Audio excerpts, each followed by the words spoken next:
I guess my there it is. So I've moved my office to a little different corner in the house, and the lighting's a little different. So I had to dink around with the camera um, and the angle with respect to the light coming in through the window. So this is a little live stream about allinservice.org. It's I call it a counterinsurgency. It's not anything military. It is something to do with the children of our whole world, our hemisphere, and specifically our country. In our country, we have kids who end up on juvenile probation and they need to do community service.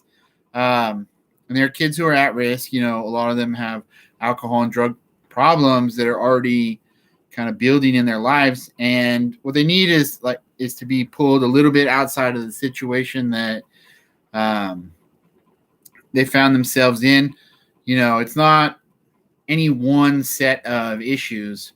It's just, you know, they need a little bit of a new start. So that's why this project is for any religious or non-religious community group. And I'm a conservative Lutheran Church Missouri Synod Christian.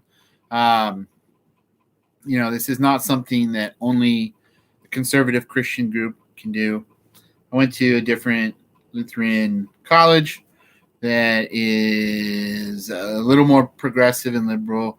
It's something that any group can do. Like, you can see any different Christian group, a Jewish group, anybody can do this, where you adopt a roadside and then go to juvenile probation with a letter promising to juvenile probation that if you have kids' parents call you and sign a little permission slip that you'll pick up trash with them, and you're doing that every Saturday for about 3 hours.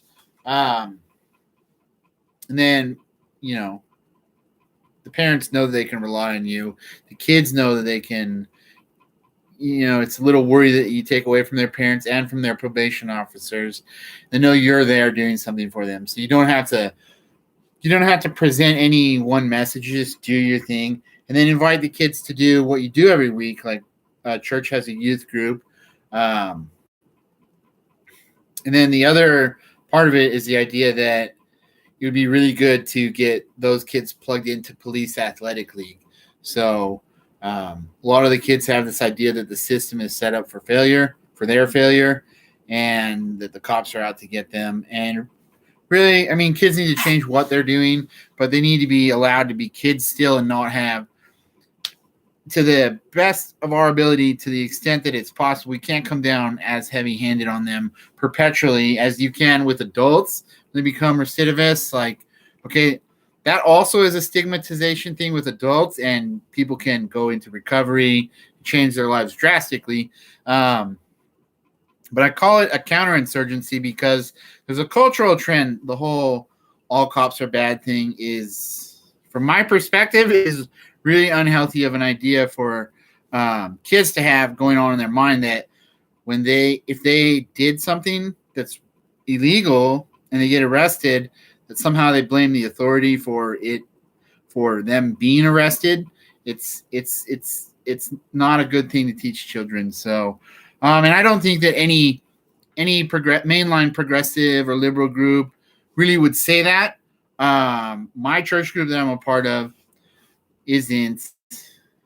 doesn't say that at all. I mean, we follow the law. We follow basic, normal, traditional. I'm not trying to insult anybody here. If you have, a more progressive view, it's something that you're not going to tell the kids to, like, hey, it's a good thing to go fight the cops. Hey, it's a good thing to go do these things, that whatever it is that they might have done to get themselves arrested.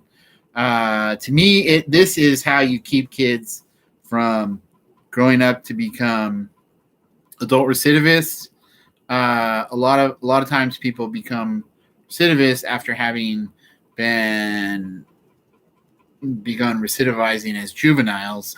And so if you can steer kids out to an outside of the system program, it is something that affects society at large. And so I say a counterinsurgency against our drug problem in this country, our Just people have a sense of hopelessness, and I think they shouldn't, because there are so many opportunities. You can build a simple and good life for yourself here in the United States. So much negativity, though, I think really hamstrings people. You can critique your government, that is one of the things about the United States that is different than other countries. And so I say it by way of calling it a counterinsurgency, because I think you can't really fight the drug cartels.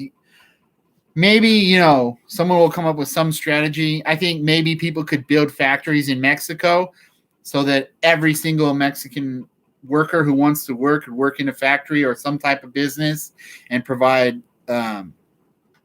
for themselves and their families a sufficient sustainable livelihood. Like if a lot of business people got together and did that in other small countries, it would maybe keep people from feeling the need to come here so quickly that they forget to do their paperwork type of thing. Like, okay, I'm saying that tongue in cheek, but the other thing about it is that they would not support the cartels south of the border. That would be a thing, but it's still the same type of thing. It's not a direct fight. It is a re-enfranchisement and an enfranchisement, maybe even for the first time ever, of kids and people into our moderate, is what I would say, into our moderate, extremely silent majority. I mean, most people are not these far left-wing radicals or these super, people talk about right-wing white terrorists. How many of those people do you really know? Someone who actually is a far left-wing extremist or actually is a far right-wing white terrorist? I mean, we just kind of have a sensationalization of it in the media, and it creates this polarization and really a false dichotomy when we have a large group of people who live normal lives. Like, you don't fight the cops because you vote Democrat. Go out there and just get in a fist fight with the cops and make them shoot you, okay, because you're threatening to render them unconscious and they have a gun and their duty is to protect everybody around them. Well, if you're going to render them unconscious, you're a dangerous person, and then that police officer has not just a right, but almost a duty under natural law to make sure that they are not rendered unconscious. And if that means lethal force, which is authorized, then that's what happens. And you can't point to those situations and say to a kid, that person was doing the right thing and the cop did the wrong thing. That's why it's not just qualified immunity about who do you believe. It's what police power is. It's the power of the people to use force to protect people around in an entire community, to enforce basic requirements of society. The social contract is that you can't have people going around just haphazardly doing damage to different people and taking other people's property.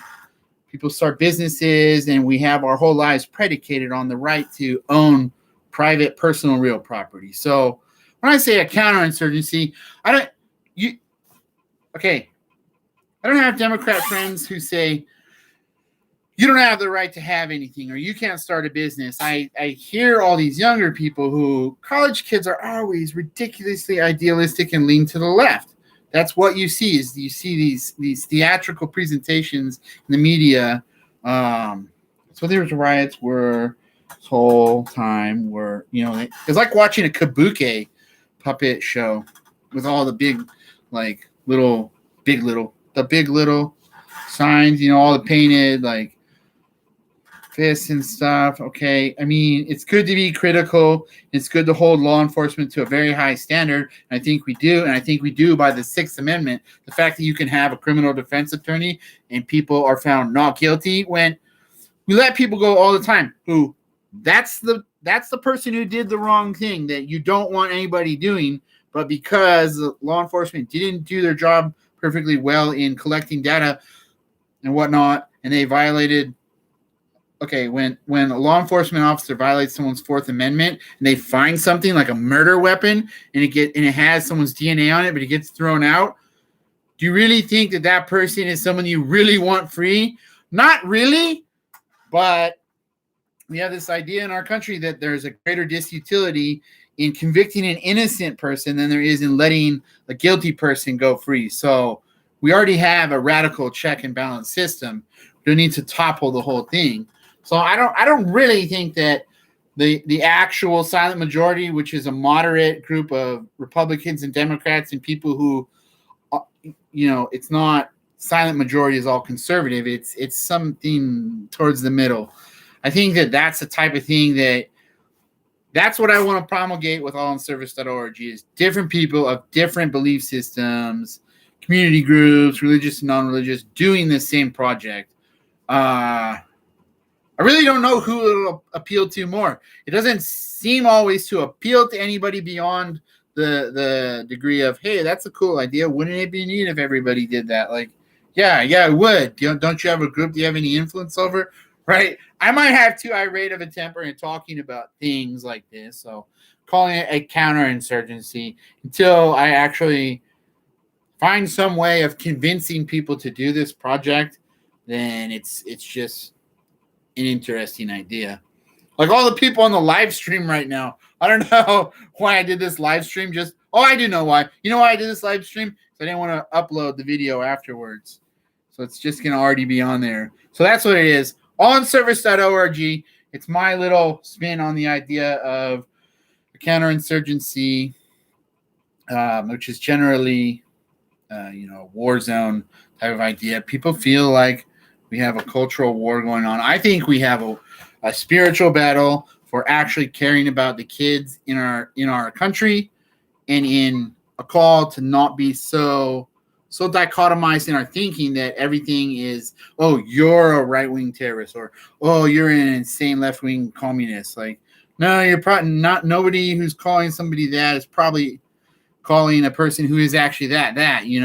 It's just people were too quick to label people those things. So maybe focus on, as a group that you are a part of, being kind of your core moderate philosophy that your group is, and doing a project like this, helping kids do their community service. I really think it is the equation for real change on a spiritual level in the country.